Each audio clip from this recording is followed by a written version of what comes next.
SIR শুনানিতে হেনস্থার অভিযোগে মঙ্গলকোটে ফের উত্তেজনা। টায়ার জ্বালিয়ে অবরোধ করে বিক্ষোভ দেখায় স্থানীয় মানুষ। মঙ্গলকোটের বটতলায় বাদশাহী সড়কে অবরোধ বিক্ষোভের ছবি দেখতে পাচ্ছেন। প্রতিবাদ চলছে, চলবে। নির্বাচন কমিশন তোমার গদি ছেড়ে বিজেপির ঝান্ডা ধরো, বন্দে মাতরম। আরে এসআইআরের বিরুদ্ধে এত ভণ্ডামি চলছে কেন? বিজেপি তুমি জবাব দাও। মানুষের উপর অত্যাচার হচ্ছে কেন? তুমি জবাব দাও। বাংলা খেটে খাওয়া মানুষের প্রতি আর নির্বাচন কমিশনার তোমার গদি ছেড়ে বিজেপি। আসি পরের খবরে। এবার বিধায়ক বাইরন বিশ্বাসকে শুনানির নোটিশ। সাগরদিঘির বিধায়ক বাইরন বিশ্বাসকে নোটিশ কমিশনের।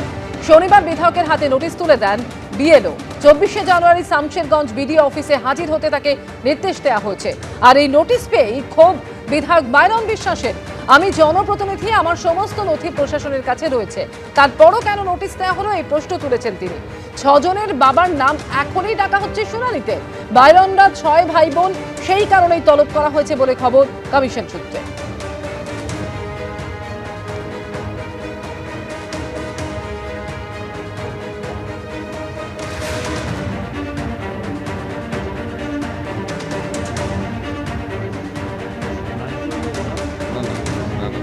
আমি ধুলিয়ান 5 নম্বর মিউনিসিপ্যালিটি ওয়ার্ডের 19 নম্বর বুথের ভোটার। আমার বাবা একটা বিশিষ্ট শিল্পপতি, জনসেবক ছিলেন আর কি।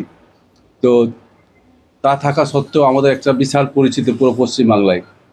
তো আমি একটা বিধায়ক হিসাবে যদি নোটিশ পেতে পারি, তো সাধারণ লোকের কী অবস্থা হবে। তো এটা বিজেপির সম্পূর্ণ চক্রান্ত।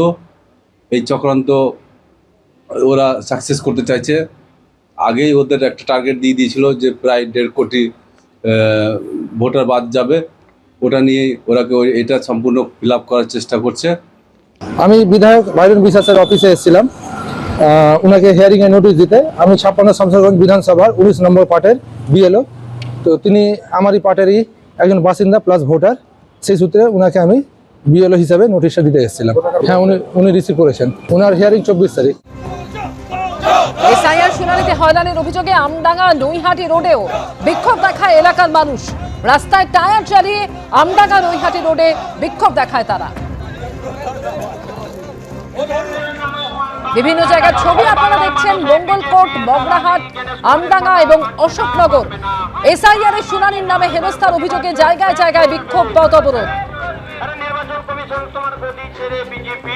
অশোকনগরের শ্রীকৃষ্ণপুর, সেখানেও রাস্তায় টায়ার জ্বালিয়ে বিক্ষোভে সামিল হয় এলাকার মানুষ। প্রায় 2.5 ঘন্টা ধরে অবরোধ করে রাখে তারা স্থানীয় বাসিন্দারা। শুনানি কেন্দ্র হাবড়া 2 বিডিও অফিস গ্রাম থেকে প্রায় 15 কিলোমিটার দূরে, এবং গ্রামেই শুনানির দাবি তুলে তারা এভাবেই বিক্ষোভ দেখায়।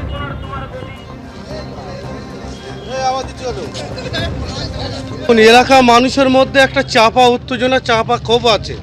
কারণ এই দারিয়াপুর এলাকায় 5,000 মানুষের বসবাস, যারা বৈধ ভোটার।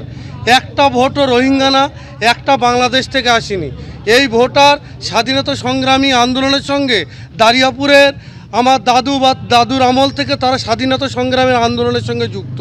এবং এই দারিয়াপুর এলাকার মানুষ দেশপ্রেমিককে কিভাবে দেশকে ইংরেজদের হাত থেকে বাঁচানোর স্বার্থে কিভাবে লড়াই করেছিল তা সংগ্রাম রেখে গেছে। তাহলে আজকে দেশের জন্য এত লড়াই সংগ্রাম করার পরেও আজকে আমার দাদু বা আমার বাবার বৈধ বসবাস করার পরেও এই গণেশ কুমার নির্বাচন কমিশনের সঙ্গে বিজেপির গোপন আতাতের ফলে আজকে আমাদের এই দারিয়াপুরের মানুষ চরম বিশৃঙ্খলা এবং হয়রানির শিকার হচ্ছে। এটা কার স্বার্থে? এটা গণেশ কুমারের কাছে আমরা জবাব চাই। বিজেপি সরকার তার দালাল এবং তার দোসর নির্বাচন কমিশনার গণেশ কুমারের গোপন আতাতে এই রাজ্যের উপরে সাধারণ মানুষের যে হয়রানি, এসআইআরকে নিয়ে যে হয়রানি, এই হয়রানিটা আমরা মানছি না, মানব না। কারণ হচ্ছে আমরা এখানকার পুরাতন নাগরিক, বংশ পরস্পরে আমরা দাদুর আমল থেকে বসবাস করি। তার সত্ত্বেও নির্বাচন কমিশন আমাদের নামে যে অবৈধভাবে যেসব নোটিশ পাঠাচ্ছে, যার কারণে সাধারণ মানুষ এখন দুশ্চিন্তার মধ্যে। আমরা দেখছি যে প্রতিদিন শয়ে মানুষ আত্মহত্যা করছে, শয়ে মানুষ দুশ্চিন্তার মধ্যে আছে। এগুলো নির্বাচন কমিশনার ঠান্ডা ঘরে বসে চক্রান্ত করছে, বিজেপি দালালি করছে। আমার নিজের 2002 ভোটার লিস্টে আমার নাম আছে, তার সত্ত্বেও আমার কেন নোটিশ আসলো, এই জবাব কে দেবে? এর প্রশ্নের উত্তর কি নির্বাচন কমিশনার গণেশ কুমার দেবে? আমার দাদুর নাম আছে 1954 সালে, এই স্বাধীন ভারতের এবারে প্রথম ভোট হয়, তারপরে ভোটার লিস্টে আমার দাদুর নাম আছে, তার সত্ত্বেও আমাদের পরিবার সবার নাম আসছে কেন? এবিপি আনন্দ, এগিয়ে থাকে, এগিয়ে রাখে।